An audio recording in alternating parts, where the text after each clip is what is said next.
They didn't break me with pain, they broke me with beauty. The cell wasn't made of iron or plasma bars. It was woven from strands of living silks, soft as breath, warm to the touch. There were no restraints, no shackles, only her scent. That voice, her eyes that watched like twin galaxies on fire. I was captured during the Europa Conflict. We thought the Zerolith were conquerors. Turns out they were collectors. I was one of 10 soldiers they plucked from Earth's final stand. The others were taken for experimentation, some for display. Me, I was taken to please her, Queen Illyra, supreme matron of the Nebulan crown, 30 feet tall in her true form, they said. But she made herself human-sized for me. For comfort, her guards whispered. For bonding, I never saw the sun again. But I saw her every day. She wore silk spun from neutron stars. Her skin glimmered with iridescent warmth somewhere, between bronze and midnight. Her voice could silence warheads. When she spoke, gravity felt optional. But she didn't speak to Minot at first. She watched for weeks, like I was something curious, a pet that hadn't decided whether to bite or beg. I wasn't treated badly. Food arrived in golden bowls, always warm, always seasoned like someone had studied Earth's cuisines for decades. My every need was tended to by silent machines and faceless drones. I wasn't whipped or prodded. I was spoiled, and that terrified me more than anything. The other prisoners whispered stories that when the Queen chose you, you changed. That her presence could override your DNA, rewire your thoughts. That the moment she laid her hands on you, you stopped being human and started being hers. I held out until the day she spoke my name, Elias. One word, soft, measured, but it cracked something inside me. She was in my chamber, her chamber, now wearing nothing but a breath of stardust across her shoulders. Her eyes shimmered, not with dominance, but with something colder, possession. You've eaten, she said. You've rested, but you do not kneel. I stood, foolishly, proudly, and said, because I am not yours. That made her smile. And when she smiled, whole star systems could have collapsed and I wouldn't have noticed. She walked toward Meslo, deliberate, like a goddess indulging a storm. Her fingers hovered near my chin but didn't touch. Not yet, she whispered. She didn't force me. Not with drugs, not with threats. She used silence, presence, every glance, every moment she lingered too close but never touched, built something unbearable. Desire, maybe. Hunger, definitely. But worse than either was curiosity. What would it feel like to be hers? That night, she sat beside my bedknot in it and watched me sleep. Her breath warmed my skin, but her hands never did. She just watched. I think she wanted me to ask. I never did. Not until the day she brought the mirror. A floating sphere of polished light hovered into the room. It showed my body, my posture, the way my eyes shifted when I looked at her. I didn't see a soldier. Anymore I saw someone beautiful, someone becoming. She said nothing, just waited. Let the mirror haunt me. And that night I finally asked, "What do you want from me?" Her reply wasn't in words. She pressed a single fingertip to my lips, and the touch sent something electric through my spine. My knees buckled, my heart forgot its rhythm. I didn't kneel because she commanded it. I knelt because my body couldn't do anything else. That was the night I stopped resisting. But it wasn't the night I became hers. That would come later. The night I made her bleed, they say. The first time you submit. isn't a fall, it's a choice. But I didn't choose to kneel that night. My body chose for me. The Queen's touch wasn't violent. It wasn't forceful. It was something far worse. It was gentle, a fingertip to my lips. The way you'd hush a frightened child or claim something that was always yours. My breath stopped. My body folded. And in the silence of that moment, everything inside me screamed while everything outside me knelt. And she smiled. Not with victory, with relief. The room shifted, light dimmed, air thickened. Her sensed something sweet and wrong, like roses blooming. In fire wrapped around me like a second skin. I felt her sit beside me, and even though she said nothing, her energy touched every nerve I thought I'd buried. And then she spoke not with words, but through me. You feel it now, don't you? Her voice curled in my mind like velvet knives. The gravity between us. I looked up, into eyes like dying stars. She didn't blink, didn't flinch. You're still afraid, she said. Good, that means you're still human. Her hand touched my jaw. This time not just lips. Skin to skin. Soft, curious, almost reverent. But not for much longer. I wanted to deny her. I wanted to stand, spit, roar something. But all I did was tremble. Not because I was weak, but because she made wanting feel like surrender. And I hated how icily she made me forget what I'd. Ben, I won't break, I whispered. No, she said softly. You'll evolve. She rose, towering above me. Her silhouette shimmered like a mirage as her gown unraveled, floating off her like vapor. Beneath it, she wasn't monstrous. She was terrifyingly perfect, alien, yes, but human enough to make my body ache. She leaned forward, her breath near my ear. I don't take what isn't given, she whispered, but once it's offered, I never give it back.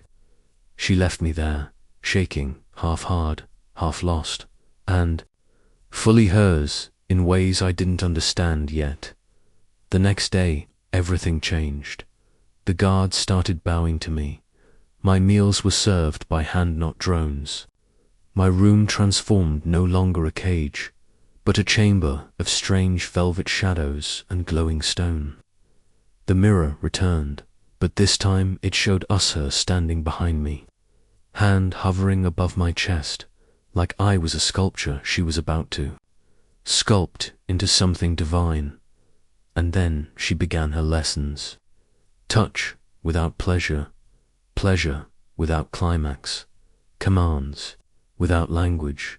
She trained my reactions like a master bending, time never cruel, always precise. One look and my pulse would quicken. One whisper and I'd wake up slick with sweat, hands clenched around nothing. I hated how much I wanted it, and she knew. You're learning, she said one evening as I stood blindfolded, hands at my sides, breath shallow as her fingers barely ghosted over my chest. What am I learning? I rasped, her voice purred behind me, that there's more power in giving in than always trying to win. That made me snap. I'm not a toy, no, she whispered. You're a test, and then her voice trembled for the first time like something inside her cracked. That night she kissed me, not like a queen, not like a captor, like someone who had waited eons to feel something real. And in that kiss, I tasted her loneliness, her centuries of power without intimacy, her galaxy of lovers who obeyed, but never touched her soul. But I did, and she shivered. Against me, she pulled back, eyes wide, lips parted, and for the first time, afraid. You felt that, I said. She nodded slowly. I'm not your pet, I said, and she answered. Not with a command, but with a whisper. Not anymore. The palace shifted after that kiss. It didn't matter that her guards still bowed to her. It didn't matter that her voice could silence generals, or that whole systems orbiting her crown still called her divinity. Because she had kissed me, I had kissed her back, not out of duty, not out of fear, but out of something dangerous, equal want. She didn't speak of it the next morning, didn't touch me, didn't command. She stood across the chamber, wrapped in a robe of shifting light, her face unreadable. "You shouldn't have done that," she said. I thought she meant the kiss, but it wasn't regret in her voice. It was warning. "You don't understand what happens when I bond," she continued. "It's not soft. It's not romantic. It changes the shape of your soul." I stepped closer, then let mine be reshaped. That broke something in her. Her lips parted slightly, but no sound came. Her chest rose with a quiet, startled breath, and then she turned away as if afraid to look at what we had become. "I was never supposed to feel this much for a human," she said, and I knew it then. She wasn't afraid of hurting me. She was afraid of what I could do to her. Days passed, but we didn't touch again. Instead, she tested me. She brought others, alien nobles, consorts, high-born creatures with eyes like sapphire flame and wings of living wind. They circled me like I was her prize. She let them watch me eat, watch me move, watch me breathe. One even dared to touch my arm. She didn't stop them, she only watched, and when the others left, she stood silent in the corner, her fists clenched, tight enough to draw blood, though I couldn't see where the wounds would be on a being like her. "You're angry?" I said. "No," she said flatly. "I'm jealous." That word cracked the air between us. I walked to her, slow, deliberate. I didn't kneel this time. "I thought I was your pet," I said. "You were, and now," her lips trembled. "Now, I think I might be yours." That night, she invited me to her real chambers. Not the velvet cage I once slept in, not the ceremonial throne hall, but her true space, carved inside a starship that pulsed like a living heart, orbiting a sun built from shattered monarchs. Everything inside it breathed. Walls glowed with memories, and at the center of it all was her, naked, bare, not just in body, in emotion. "I haven't done this in centuries," she whispered. "What? Slept with a human?" "No," she said. "Let one see me." And then she shifted, no longer the woman I'd come to know, but something brighter, vast, celestial. She was still her, but more, and yet, when I stepped toward her, I wasn't afraid. "I don't want to worship you," I said. "I want to touch you." Her voice was soft. "Then touch me like I'm not a queen." And so I did. Her body burned. Not like fire, like gravity. Every kiss pulled something deeper from me. Every sigh was a collapsing star. And when she wrapped her limbs, both human and alien, around mine, the universe quieted. There were no species, no power, just breath, just mouths, just us. She didn't lead this time. I did. She let me hold her, guide her, teach her what surrender could feel like. Not because she was weaker, but because for once she didn't have to be strong. And when she trembled beneath my fingers, when she whispered my name with lips that ruled empires, I realized something terrifying. I was no longer hers. She was mine. The next morning, the galaxy began to shift, not with fire, not with warships, but with questions. Why had the Queen sealed off her inner court? Why had the human been moved from the lower chambers? Why, for the first time in recorded Nebulan history, had Illyria missed the High Council's summit on the Expansion of the core worlds, they whispered. Then they murmured. Then they conspired. Because in her empire, the queen didn't fall in love. She conquered, and yet, here I was, waking beside her, in sheets spun from comet thread, her body curled around mine like I was something sacred. I could feel her breath on my back, warm, soft, human. You're going to lose them, I whispered. She didn't move. They'll come for me. They already are, she murmured, brushing her fingers through my hair. But I won't let them take you. Her voice was steel wrapped in silk. They'll call you unfit, I said. They already do, and you still want this. She pulled me closer, her lips against the shell of my ear. I want you more than I want the throne.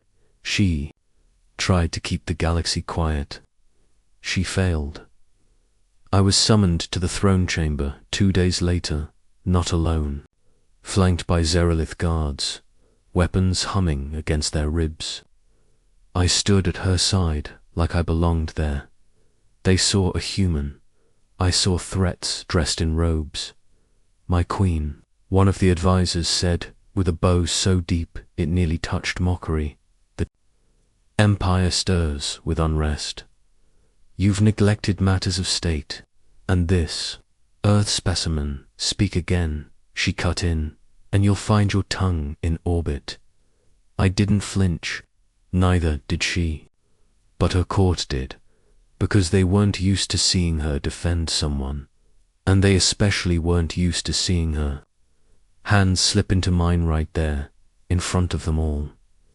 He's not a specimen, she said. He's mine. I squeezed her fingers once, because I knew what she had just done. In one breath, she'd torn down her image. In one sentence, she'd made me her equal, and in the eyes of her enemies, that was unforgivable. That night, we didn't make love, we made promises. She took off her robes not slowly, not seductively, but vulnerably. Like they were armor she no longer needed to carry with me. I undressed the same way, deliberate, quiet, no performance. Just two bodies rediscovering what closeness meant. She kissed my chest. I kissed the hollow of her throat. And when I slid inside her, her whole body arched like the stars were pulling her apart. But she wasn't fragile. She was giving. Every moan, every gasp, was a surrender I hadn't asked for, but now carried like a responsibility. We moved slow, reverent, no longer queen and captive, just two souls rewriting their roles.